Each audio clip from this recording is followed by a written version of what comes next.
Assalamu alaikum children. Today we are going to begin with our second lesson, which is actually a poem written by Felicia Dorothy Hemans. She was born at Liverpool, but the family moved to Wales where she was brought up. She was quick in mind and had a fine memory. As a poet, she has been compared to Longfellow. Like Cowper, she loved the pathetic. And there is great enthusiasm for chivalry and heroism in her work. She also stressed moral values. Now, the poem that we are going to read today is Casabianca. The boy stood on the burning deck, whence all but he had fled. This poem tells us the poem tells us that there was a young boy who was standing on the deck of a burning ship.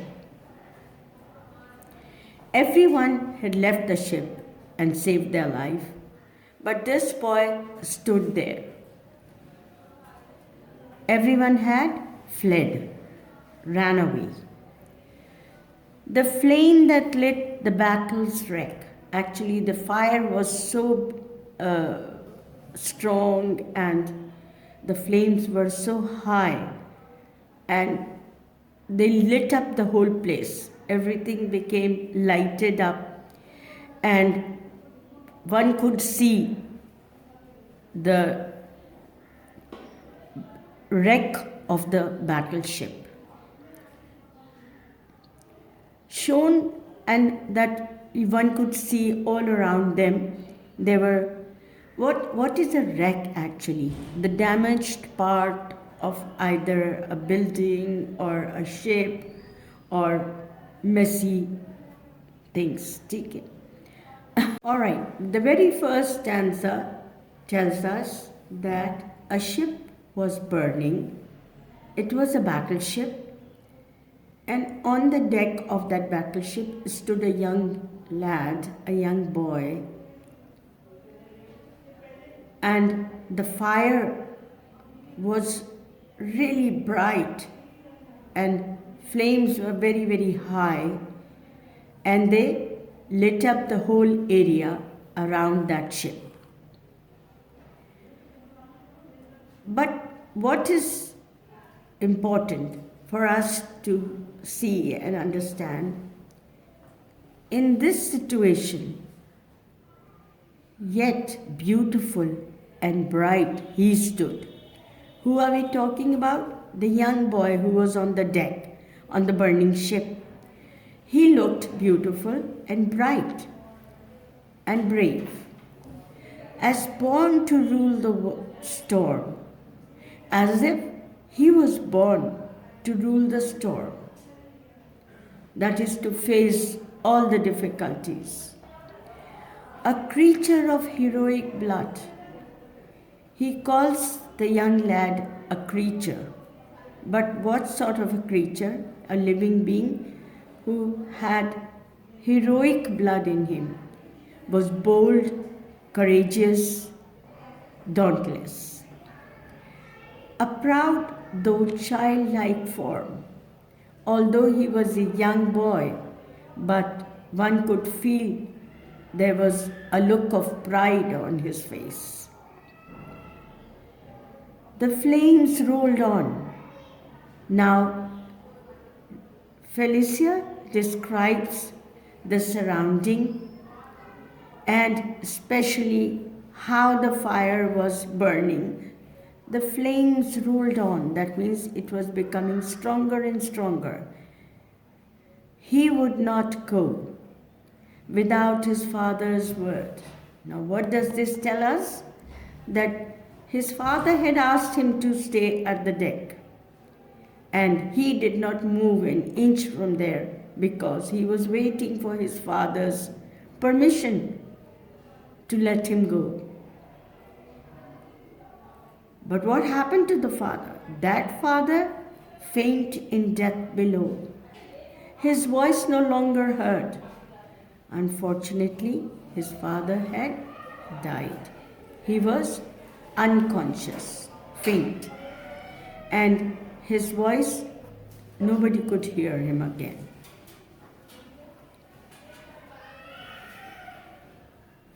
He called aloud, "Say, Father, say, if yet my task is done."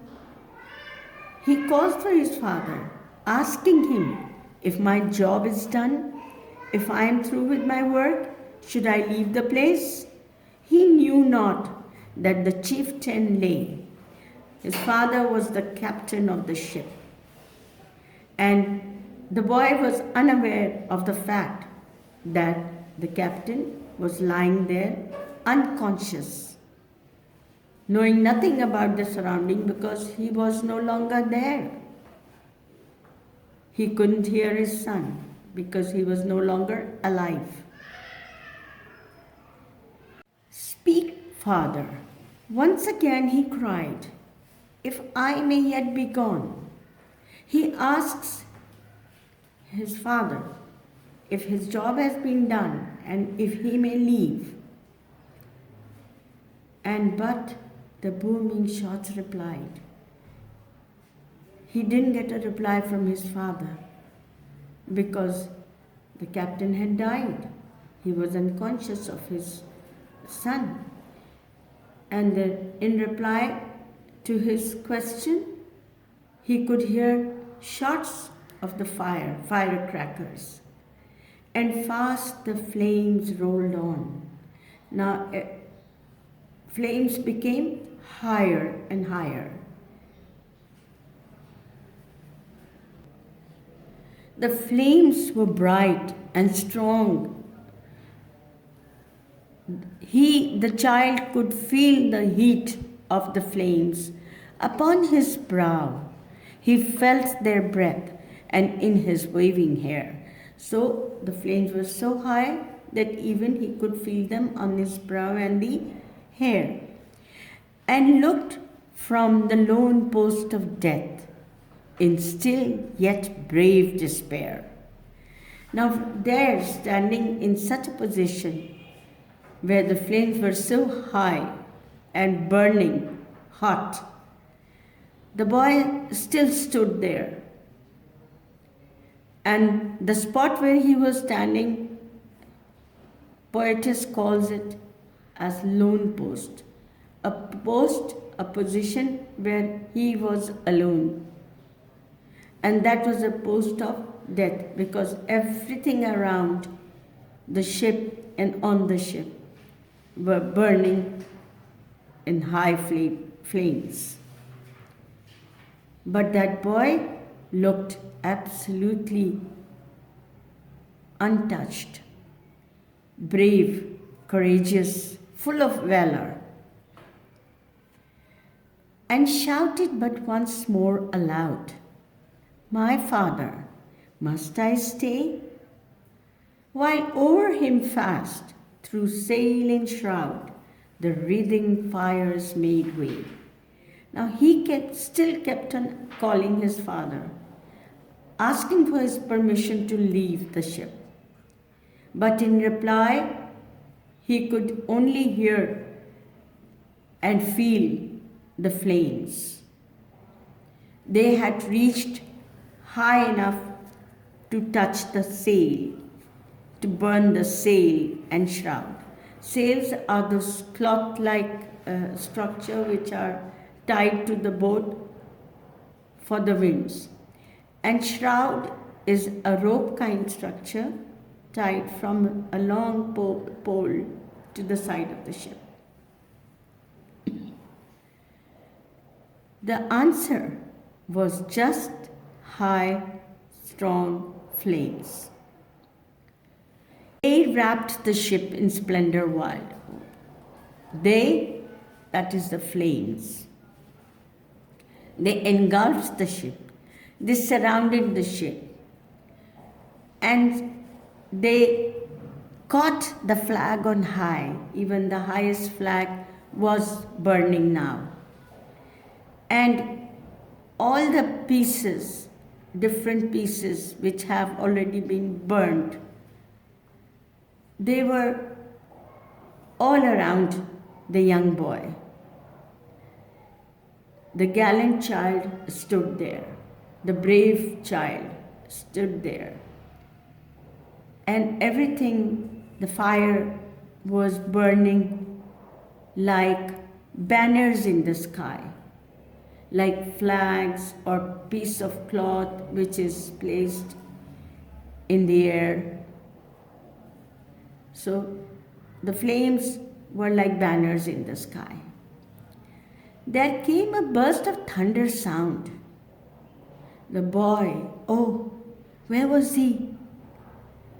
Then all of a sudden, a great sound, a thunderous sound could be heard.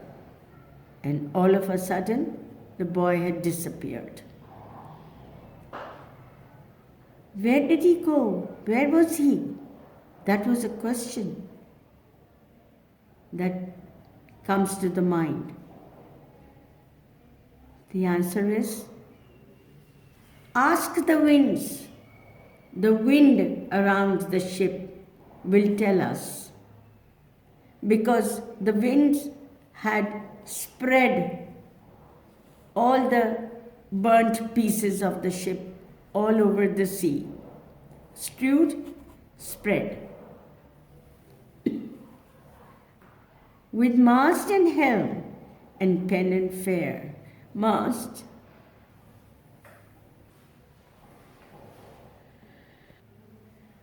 with mast, a thick, long pole which is in the front of the deck, and helm side of the ship, or rather the steering wheel of the ship, and pennon fair, and flag, a narrow flag. Everything was burning.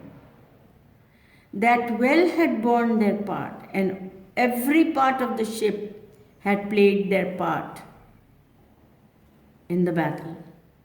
And they were now burnt to pieces, and lastly to ashes.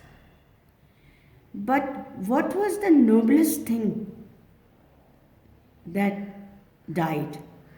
The noblest thing which perished there, which died there, came to an end, was that young, faithful heart. Who? The young boy.